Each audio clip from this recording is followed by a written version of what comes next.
தீபா ராஜா Deepa relax. அதான் வந்துட்டேன்ல, வா.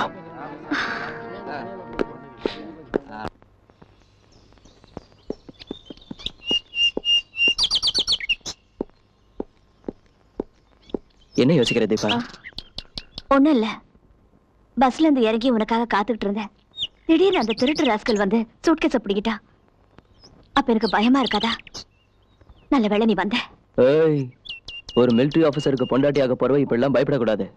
எந்த பிரச்சனையா இருந்தாலும் எதிர்த்து நிக்கிற தைரியம் சாமர்த்தியம் இருக்கணும். புரிஞ்சுதா? என்னவோ கூல்ட்ரிங்க்ஸ் என்னாச்சு? கருப்பாம்பூச்சி கருப்பாம்பூச்சி கருப்பாம்பூச்சியா?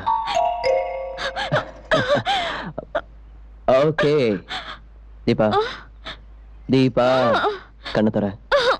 ஏய், கருப்பாம்பூச்சி போயிடுச்சே பாரு, நிஜமாவே போயிடுச்சே. அப்பா தீபா, இதுக்கெல்லாம பயப்படுறது? அது இன்னும் ஒரு சாதாரண கருப்பாம்பூச்சி தானே. கருப்பாம்பூச்சினா எனக்கு ரொம்ப பயம். ஒண்ணு மட்டும் புரிஞ்சிருச்சு தீபா, இப்ப எனக்கு ஒரு நல்ல ஐடியா தோணுது, அதை சொல்றேன். நம்ம முதலிரவு அன்னைக்கு படுக்க மேல மல்லிப்பூக்கு பதிலா கருப்பாம்பூச்சியை போட்டு அலங்காரம் செஞ்சிடறேன். எதுக்கு? நீ ஓடி வந்து என்ன கட்டி பிடிச்சுப்ப இல்லையா? நல்ல ஐடியா இல்ல? ரொம்ப வழியாத தீபா, கருப்பாம்பூச்சி. ராமையா, பாரதி வந்துட்டாள? இன்னும் வரலங்க ஐயா. ஏ, அம்மா ஃப்ரெண்ட்ஸுங்களோட சேர்ந்து பிக்னிக் போயிருக்காங்க ஐயா.